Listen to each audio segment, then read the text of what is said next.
Hello my dear students, ಹೇಗಿದ್ದೀರಾ ಎಲ್ಲರೂ? Welcome to Pallavi tutorials. ಮಕ್ಕಳ ಈ ಒಂದು ವಿಡಿಯೋದಲ್ಲಿ ನಾಳೆ ನಡೆಯುವಂತಹ 2026 ಆ್ಯನ್ಯುವಲ್ ಎಕ್ಸಾಮಿನ ಅಕೌಂಟೆನ್ಸಿಗೆ ಸಂಬಂಧಪಟ್ಟಾಗೆ one of the important concept 26ಅಲ್ಲಿ ನೀವು ಸಾಲ್ವ್ ಮಾಡಬೇಕಾಗಿರುವಂತಹ ಪ್ರಾಬ್ಲಮ್ ಬಗ್ಗೆ ಇನ್ಫಾರ್ಮೇಷನ್ನ ಕೊಡ್ತಾ ಇದ್ದೀನಿ.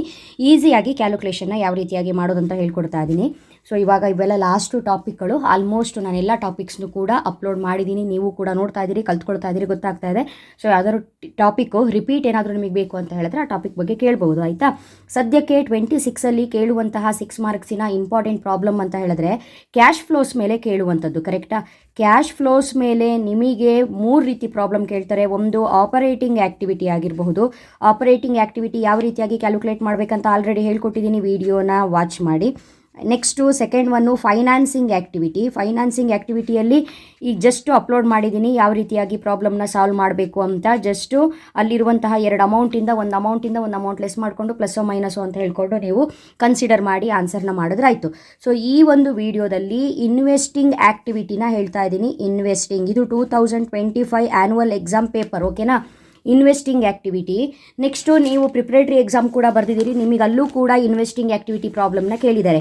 ನೋಡಿ, ಇಲ್ಲಿ ಇನ್ವೆಸ್ಟಿಂಗ್ ಆ್ಯಕ್ಟಿವಿಟಿ ಕೇಳಿರುವಂತಹ ಮೆಥಡ್ ಬೇರೆ. ಡೈರೆಕ್ಟಾಗಿ ಪರ್ಚೇಸ್ ಆಗಿದೆ, ಸೇಲ್ ಆಗಿದೆ, ಪರ್ಚೇಸ್ ಆಗಿದೆ, ಸೇಲ್ ಆಗಿದೆ, ಇಲ್ಲ ಪೇಯ್ಡ್ ಮಾಡಿದ್ದೀವಿ, ಇಲ್ಲ ರಿಸೀವ್ ಮಾಡ್ಕೊಂಡಿದ್ದೀವಿ ಅಂತ ಕೊಟ್ಟಿದ್ದಾರೆ ಕ್ಯಾಶ್ ಬಗ್ಗೆ.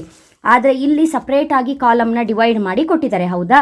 ಆದರೆ ಎರಡೂ ಪ್ರಾಬ್ಲಮ್ಮು ಒಂದೇ. ಬಟ್ ನೀವೇನು ಮಾಡ್ತೀರಾ ಎಕ್ಸಾಮಲ್ಲಿ ಅಂತ ಹೇಳಿದ್ರೆ, ಈ ಫೈನಾನ್ಸಿಂಗ್ ಆ್ಯಕ್ಟಿವಿಟಿ ಅಂತೂ ಜಸ್ಟ್ ಕಲ್ತ್ಕೊಬಿಟ್ಟಿದ್ದೀರಾ. 2 ಕಾಲಮ್ ಬಂತು ಅಂತ ಹೇಳಿದ್ರೆ ಒಂದು ಅಮೌಂಟಲ್ಲಿ ಒಂದು ಅಮೌಂಟನ್ನು ಕಳಿಬೇಕು ಅನ್ನುವಂತಹ ಮೈಂಡ್ ಸೆಟ್ಟಲ್ಲೇ ಇರ್ತೀರಾ. ಬಟ್ ಅದು ರಾಂಗು. ಇಲ್ಲಿ ಕೊಟ್ಟಿದ್ದಾರೆ ಪರ್ಚೇಸು, ಸೇಲು. ಇದು ಇನ್ವೆಸ್ಟಿಂಗ್ ಆ್ಯಕ್ಟಿವಿಟಿ. ಇದು ಇಲ್ಲಿ ಪರ್ಚೇಸು ಸೇಲ್ಸೇ ಬರೋ ಅಂಥದ್ದು ಇನ್ವೆಸ್ಟಿಂಗ್ ಆ್ಯಕ್ಟಿವಿಟಿಯಲ್ಲಿ.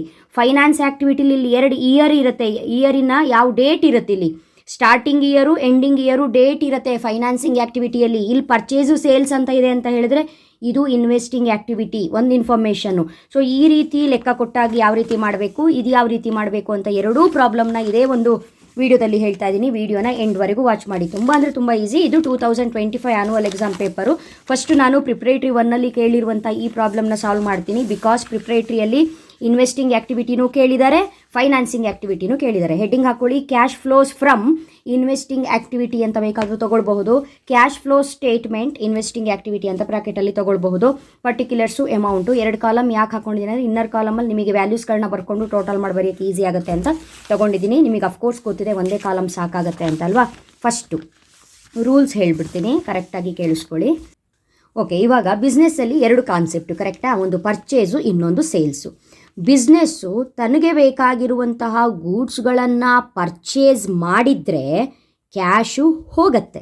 ಬಿಸ್ನೆಸ್ಸಿಂದ ಕ್ಯಾಶು ಹೋಗುತ್ತೆ. ಕ್ಯಾಶ್ ಹೋದರೂ ಮೈನಸ್ ಮಾಡಬೇಕು, ಅಂದರೆ ಪರ್ಚೇಸ್ ಎಲ್ಲ ಮೈನಸ್ ಆಗುತ್ತೆ. ಅದು ಏನೇ ಪರ್ಚೇಸ್ ಮಾಡಿರಲಿ ಮೈನಸ್ ಆಗುತ್ತೆ, ನೆನ್ಪಿಟ್ಕೊಬಿಡಿ. ನೆಕ್ಸ್ಟು ಬಿಸ್ನೆಸ್ಸು ಔಟ್ಸೈಡರ್ಸಿಗೆ ಸೇಲ್ಸ್ ಮಾಡ್ತಾ ಇದೆ ಅಂತ ಅಂದ್ಕೊಳ್ಳಿ. ಆವಾಗ ಬಿಸ್ನೆಸ್ಸಿಗೆ ಕ್ಯಾಶು ಬರುತ್ತೆ. ಬಿಸ್ನೆಸ್ ಪಾಯಿಂಟ್ ಆಫ್ ವ್ಯೂವಿಂದ ಮಾತ್ರ ಥಿಂಕ್ ಮಾಡಿ. ಸೇಲ್ಸ್ ಮಾಡಿದ್ರೆ ಕ್ಯಾಶ್ ಬರುತ್ತೆ, ಪ್ಲಸ್. ಓಕೆನಾ? ಸಿಂಪಲ್. ಪರ್ಚೇಸ್ ಮಾಡಿದ್ರೆ ಮೈನಸ್ ಆಗುತ್ತೆ, ಸೇಲ್ಸ್ ಮಾಡಿದ್ರೆ ಪ್ಲಸ್ ಆಗುತ್ತೆ. ಯಾವ ಕಾರಣಕ್ಕೆ ಗೊತ್ತಿರಬೇಕು. ಪರ್ಚೇಸ್ ಮಾಡಿದಾಗ ಕ್ಯಾಶು ಬಿಸ್ನೆಸ್ಸಿಂದ ಹೋಗುತ್ತೆ, ಅದಕ್ಕೆ ಮೈನಸ್ಸು. ಸೇಲ್ಸ್ ಮಾಡಿದಾಗ ಬಿಸ್ನೆಸ್ಸಿಗೆ ಕ್ಯಾಶ್ ಬರುತ್ತೆ, ಅದಕ್ಕೆ ಪ್ಲಸ್ಸು. ನೆಕ್ಸ್ಟು ಪೇಯ್ಡ್ ಅಂತ ಎಲ್ಲಾದರೂ ಬಂದರೆ ಮೈನಸ್. ರಿಸೀವ್ಡ್ ಅಂತ ಇದ್ದರೆ, ಕ್ಯಾಶ್ ರಿಸೀವ್ಡ್ ಅಂತ ಇದ್ದರೆ ಪ್ಲಸ್. ಇಷ್ಟೇ, ಸಿಂಪಲ್. ಇಷ್ಟು ಟೆಕ್ನಿಕಲಿ ನಿಮಗೇನು ಬರುತ್ತೆ, 6 ಮಾರ್ಕ್ಸು ಬಂದೋಗುತ್ತೆ. ಆ್ಯಂಡ್ ಅಫ್ಕೋರ್ಸ್ ಇನ್ಕಮ್ ಟ್ಯಾಕ್ಸನ್ನು ಯಾವುದೇ ಕಾರಣಕ್ಕೂ ಇನ್ವೆಸ್ಟಿಂಗ್ ಆ್ಯಕ್ಟಿವಿಟಿಯಲ್ಲಿ ಎಂಟ್ರಿ ಮಾಡೋ ಹಾಗಿಲ್ಲ. ಇನ್ಕಮ್ ಟ್ಯಾಕ್ಸು ಆಪರೇಟಿಂಗ್ ಆ್ಯಕ್ಟಿವಿಟೀಸಲ್ಲಿ ಬಂದು ಹೋಗುತ್ತೆ. ಸೊ ಇದು ಇಲ್ಲಿ ನೋಟ್ ಆಗುತ್ತೆ, ಹಾಗಾಗಿ ಇದನ್ನು ತಗೊಳ್ಳೋ ಹಾಗಿಲ್ಲ. ಇನ್ಕಮ್ ಟ್ಯಾಕ್ಸನ್ನು ತಗೋಬಾರ್ದು, ನೆನ್ಪಿಟ್ಕೊಳ್ಳಿ. ಅದು ಎಷ್ಟಾರು ಅಮೌಂಟ್ ಕೊಡಲಿ, ಏನಾರು ಕ್ಯಾಲ್ಕುಲೇಷನ್ ಕೊಡಲಿ, ಇದನ್ನು ನಾವು ತಗೋಬಾರ್ದು. ಹಾಗಾದರೆ ಪ್ರಾಬ್ಲಮ್ ಮಾಡ್ತಾ ಹೋಗೋಣ.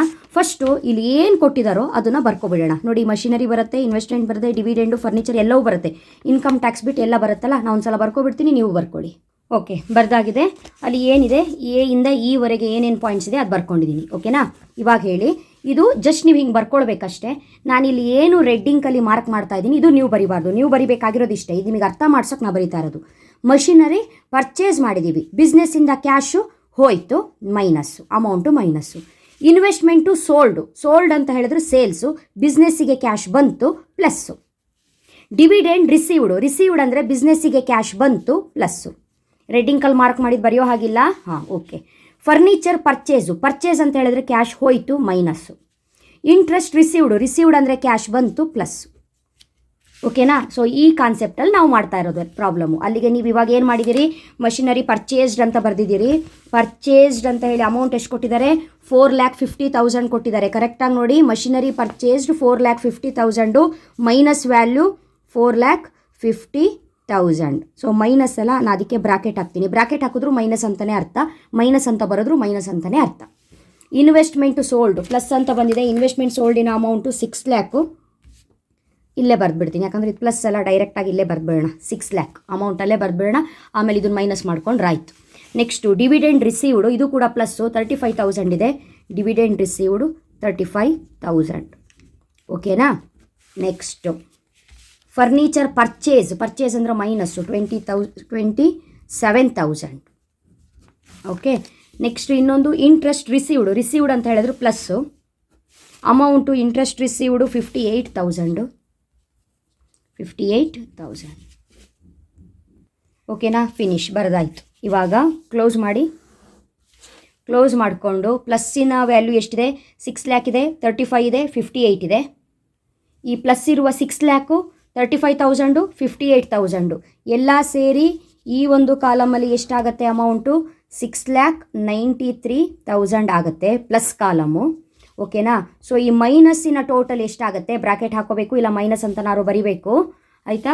ಮೈನಸಲ್ಲಿರೋ ಕಾಲಮು 4,50,000 ಆಲ್ರೆಡಿ ಇದೆ, ಪ್ಲಸ್ಸು 27,000 ಅಂತ ಹೇಳಿದ್ರೆ 4,77,000 ಆಗುತ್ತೆ. ಸರಿನಾ.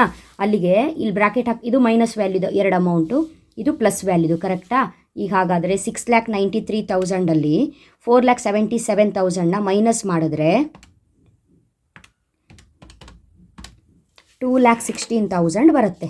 ಎಷ್ಟು ಬರುತ್ತೆ, 2,16,000. ಪ್ಲಸ್ ವ್ಯಾಲ್ಯೂ ಇದು 2,16,000. ಯಾಕಂದರೆ ಪ್ಲಸ್ಸೇ ಜಾಸ್ತಿ ಇದೆ, ಮೈನಸ್ ಕಡಿಮೆ ಇದೆ. ಬಿಸ್ನೆಸ್ಸಲ್ಲಿ ಪರ್ಚೇಸ್ಗಿಂತ ಸೇಲ್ಸೇ ಜಾಸ್ತಿ ಆಗಿದೆ, ಹಾಗಾಗಿ ವ್ಯಾಲ್ಯೂಸ್ಗಳು ಈ ರೀತಿಯಾಗಿ ಬರುತ್ತೆ. ಓಕೆನಾ. ಇವಾಗ ಏನು ಮಾಡಬೇಕು, ಈ 2,16,000ಗೆ ಏನಂತ ಬರೀಬೇಕು, cash inflows from investing activity. ಫಾಸ್ಟಾಗಿ ಇನ್ನೊಂದು ಪ್ರಾಬ್ಲಮ್ ಹೇಳ್ತೀನಿ, ಅವಾಗ ನಿಮಗೆ ಗೊತ್ತಾಗುತ್ತೆ. 2025ನ ಆ್ಯನ್ಯುವಲ್ ಎಕ್ಸಾಮಲ್ಲಿ ಏನು ಕೇಳಿದಾರೋ ಅದು. Cash flows from investing activity. ಫಾಸ್ಟಾಗಿ ಬರಿತೀನಿ. ಓಕೆ. ಪರ್ಟಿಕ್ಯುಲರ್ಸ್ ರೂಲ್ಸ್ ಗೊತ್ತಿದೆ ಅಲ್ವಾ. ಸೊ ಇವಾಗ ಹೇಗೆ ಬರಿತೀನೋ ಹಾಗೆ ಬರಿಬೇಕು. Particulars amount. ಓಕೆ. ಬನ್ನಿ ಪ್ರಾಬ್ಲಮ್ ನೋಡ್ಕೊಳ್ಳಿ. ಇಲ್ಲಿ ಮೆನ್ಷನ್ ಮಾಡಿಬಿಟ್ಟಿದ್ದಾರೆ, from the following particulars calculate the cash from interesting ಅಲ್ಲ, ಅದು spelling mistake, investing activities. Okay. Investing activities. So ಇಲ್ಲೇನು ಕೊಟ್ಟಿದ್ದಾರೆ, ಮಷಿನರಿ. ಕರೆಕ್ಟು ಗಮನ ಇಟ್ಟು ನೋಡ್ಕೊಳ್ಳಿ. ಮಷಿನರಿ ಅಮೌಂಟ್ ಎಲ್ಲಿದೆ, ಪರ್ಚೇಸ್ ಆದಲ್ಲಿದೆ. ಕರೆಕ್ಟಾ. ಮಷಿನರಿ ಅಮೌಂಟು ಪರ್ಚೇಸ್ ಆದಲ್ಲಿದೆ. ಸೊ ಮಷಿನರಿ ಅಂತ ಬರ್ಕೊಳ್ಳಿ. ಕರೆಕ್ಟಲ್ಲ. ಮಷಿನರಿ ಪರ್ಚೇಸ್ ಅಂದರೆ ಕ್ಯಾಶು ಹೋಯಿತು. So minus 2 lakh. ಫಿನಿಶಾ. ಮೈನಸ್ 2 ಲ್ಯಾಕ್. ಅದೇ ರೀತಿ ಇನ್ವೆಸ್ಟ್ಮೆಂಟ್ಸು. Second one investments. ಇದನ್ನು ಕರೆಕ್ಟಾಗಿ ನೋಡ್ಕೊಳ್ಳಿ. ಇನ್ವೆಸ್ಟ್ಮೆಂಟ್ಸು ಪರ್ಚೇಸ್ ಆದಾಗ 1,50,000 ಇದೆ. ಪರ್ಚೇಸ್ ಅಂದರೆ ಏನು, ಮೈನಸ್ಸು. ಮೈನಸ್ 1,50,000. ಪಕ್ಕದಲ್ಲಿ ಸೋಲ್ಡಲ್ಲೂ 60,000 ಇದೆ. ಸೋಲ್ಡ್ ಅಂತ ಹೇಳಿದ್ರೆ ಏನು, ಪ್ಲಸ್ ಅಲ್ವಾ. ಪ್ಲಸ್ 60,000 ಎರಡೂ ಇದೆ. ಪರ್ಚೇಸು ಆಗಿದೆ, ಸೇಲು ಆಗಿದೆ. ಒಂದು ಮೈನಸ್ ವ್ಯಾಲ್ಯೂ ಇದೆ, ಒಂದು ಪ್ಲಸ್ ವ್ಯಾಲ್ಯೂ ಇದೆ. ಕರೆಕ್ಟಾ. ನೆಕ್ಸ್ಟು ಪೇಟೆಂಟ್ಸು. ಇದು ಕೂಡ ಆಸೆಟ್ಟೆ. ಪೇಟೆಂಟ್ಸು ಪರ್ಚೇಸಲ್ಲಿಲ್ಲ. ಪರ್ಚೇಸಲ್ಲಿ ಇದ್ದಿದ್ರೆ ಮೈನಸ್ ಆಗ್ತಿತ್ತು. ಸೇಲ್ಸಲ್ಲಿದೆ, ಪ್ಲಸ್ಸು 50,000. Next land. ನೋಡಿ, ಲ್ಯಾಂಡು ಪರ್ಚೇಸಲ್ಲಿದೆ.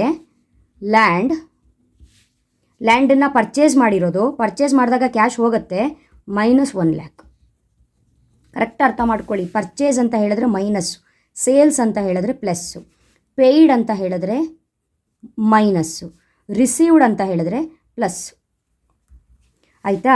ನೆಕ್ಸ್ಟ್ ಅದಾದ್ರ ಮೇಲೆ ಡೈರೆಕ್ಟ್ ಹೋಗಂಗಿಲ್ಲ, ಇಲ್ಲೊಂದು ಅಡಿಷ್ನಲ್ ಇನ್ಫಾರ್ಮೇಷನ್ ಇದೆ. ಡಿವಿಡೆಂಡ್ ರಿಸೀವ್ಡ್ ಅಂತ ಹೇಳಿದ್ರೆ ಇಲ್ಲಿ ಬರೀರಿ, ಡಿವಿಡೆಂಡ್ ರಿಸೀವ್ಡ್. ಓಕೆ. ರಿಸೀವ್ಡು ಎಷ್ಟಿದೆ, ಇನ್ವೆಸ್ಟ್ಮೆಂಟು 35,000 ಇದೆ. ರಿಸೀವ್ಡ್ ಅಂತ ಹೇಳಿದ್ರೇನು, ಪ್ಲಸ್ಸು 35,000 ಪ್ಲಸ್ ಕಾಲಮಲ್ಲೇ ಬರ್ಕೊಂಡೆ. ಸರಿನಾ. ಇಲ್ಲಿ ಪ್ರಾಬ್ಲಮ್ ಮುಗೀತು. ಇವಾಗ ಮೈನಸ್ ಎಷ್ಟಿದೆ, ಮೈನಸ್ ಇರೋದು ಇಷ್ಟು 2 1.5 1 2 1 3 4.5 ಆಯಿತು. 4,50,000 ಮೈನಸ್ ವ್ಯಾಲ್ಯೂ ಇದೆ, ಬ್ರ್ಯಾಕೆಟ್ ಹಾಕಿದೆ ಮೈನಸ್ ವ್ಯಾಲ್ಯೂ. ಇದು 60 50 ಒಂದು 10 ಒಂದು 45 ಇದೆ, ಇದು ಪ್ಲಸ್ ವ್ಯಾಲ್ಯೂ ಇದೆ. ಸೊ ಪ್ಲಸ್ ವ್ಯಾಲ್ಯೂಗಿಂತ ಮೈನಸ್ ವ್ಯಾಲ್ಯೂನೇ ಜಾಸ್ತಿ ಇದೆ. ಹಾಗಾದರೆ ಡಿಫ್ರೆನ್ಸ್ ಫಿಗರ್ ಅಂತೂ ತೆಗೆದು ಬಿಡೋಣ. ಸೊ ಪ್ಲಸ್ ಇರಲಿ ಮೈನಸ್ ಇರಲಿ, ಫಸ್ಟು ನಾವು ಮೈನಸ್ ಮಾಡ್ಕೊಬಿಡೋಣ. 4,50,000ಅಲ್ಲಿ 1,45,000ನ ಮೈನಸ್ ಮಾಡಿದ್ರೆ 3,05,000 ಬರುತ್ತೆ.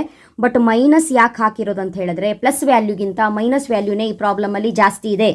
ಸೇಲ್ಸ್ಗಿಂತ ಪರ್ಚೇಸೇ ಜಾಸ್ತಿ ಆಗಿದೆ, ರಿಸೀವ್ಡ್ಗಿಂತ ಪೇಯ್ಡೇ ಜಾಸ್ತಿ ಇದೆ. ಹಾಗಾಗಿ ಪೇಯ್ಡ್ ಜಾಸ್ತಿ ಇರೋದ್ರಿಂದ, ಪೇಯ್ಡ್ ಅಮೌಂಟ್ ಹೋಗಿರೋ ಅಮೌಂಟೇ ಜಾಸ್ತಿ ಇರೋದ್ರಿಂದ ಮೈನಸ್ ವ್ಯಾಲ್ಯೂ 4,50,000 ಇರೋದ್ರಿಂದ ಅದರಲ್ಲಿ 1,45,000ನ ಕಳೆದಾಗ ಮೈನಸ್ 3,05,000 ಬಂತು.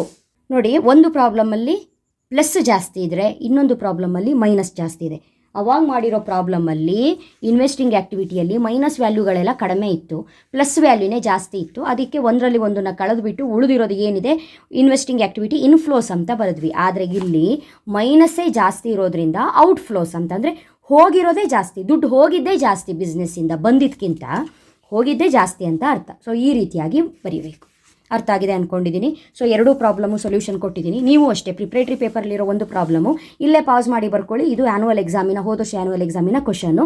ಯಾಕೆ ಈ ಪ್ರಾಬ್ಲಮ್ನ ನಾನು ಇಷ್ಟು ಲೆಂತಿ ಆದರೂ ಕೂಡ ಹೇಳಿದೆ ಅಂತ ಹೇಳಿದ್ರೆ, ನಾನು ನಿಮಗಿಲ್ಲಿ ಇನ್ವೆಸ್ಟಿಂಗ್ ಆ್ಯಕ್ಟಿವಿಟಿ ಯಾವುದಿದೆ ಪ್ರಿಪ್ರೇಟರಿ ಪೇಪರಿಂದ ಹೇಳ್ಕೊಟ್ಬಿಡೋದು. ಆ್ಯನುವಲ್ ಎಕ್ಸಾಮಲ್ಲಿ ಈ ರೀತಿ ಡಬಲ್ ಕಾಲಮ್ ಕೊಟ್ಟಾಗ ಇದು ಫೈನಾನ್ಸಿಂಗ್ ಆ್ಯಕ್ಟಿವಿಟಿ ಅಂತ ನೀವು ಒಂದರಲ್ಲಿ ಒಂದನ್ನು ಲೆಸ್ ಮಾಡ್ಕೊಳ್ತಾ ಕುತ್ಕೋಬಿಟ್ರೆ ಅಲ್ಲಿ ಮಾರ್ಕ್ಸ್ ಹೋಗ್ಬಿಡುತ್ತೆ. ಹೆಡ್ಡಿಂಗ್ ನೋಡ್ಕೊಳ್ಳಿ, ಇನ್ವೆಸ್ಟಿಂಗೋ ಫೈನಾನ್ಸಿಂಗೋ ನೋಡ್ಕೊಳ್ಳಿ. ಫೈನಾನ್ಸಿಂಗ್ ಅಂದರೆ ಒಂದರಲ್ಲಿ ಒಂದು ಲೆಸ್ ಮಾಡೋದು. ಇನ್ವೆಸ್ಟಿಂಗ್ ಅಂತ ಹೇಳಿದ್ರೆ ಪರ್ಚೇಸ್ ಇದ್ದರೆ ಮೈನಸ್ ಮಾಡೋದು, ಸೇಲ್ಸ್ ಇದ್ದರೆ ಪ್ಲಸ್ ಮಾಡೋದು, ಪೇಯ್ಡ್ ಇದ್ದರೆ ಮೈನಸ್ ಮಾಡೋದು, ರಿಸೀವ್ಡ್ ಇದ್ದರೆ ಪ್ಲಸ್ ಮಾಡೋದು, ಆ ಥರ ಮಾಡ್ಕೊಂಡು ಹೋಗೋದು. ಓಕೆ ಅಲ್ವಾ? ನೆಕ್ಸ್ಟ್ ವೀಡಿಯೋದಲ್ಲಿ ಇನ್ನೊಂದು ಇಂಪಾರ್ಟೆಂಟ್ ಕಾನ್ಸೆಪ್ಟೊಂದಿಗೆ ಮತ್ತೆ ಸಿಗ್ತೀನಿ. ಚೆನ್ನಾಗಿ ಓದ್ಕೊಳ್ಳಿ, ಚೆನ್ನಾಗಿ ಪ್ರಿಪೇರ್ ಆಗಿ. ಯಾರ್ಯಾರು ಇನ್ನು ಚಾನಲ್ಗೆ ಸಬ್ಸ್ಕ್ರೈಬ್ ಆಗಿಲ್ಲ ಇವಾಗಲೇ ಸಬ್ಸ್ಕ್ರೈಬ್ ಆಗಿ ಆಲ್ ಬಟನ್ ಕ್ಲಿಕ್ ಮಾಡ್ಕೊಳ್ಳಿ. ವೀಡಿಯೋ ಬರ್ತಿದ್ದಾಗೆ ನೋಟಿಫಿಕೇಶನ್ ಬರ್ತಾ ಹೋಗುತ್ತೆ. ಓಕೆನಾ ಮಕ್ಕಳೇ? All the best. Thank you.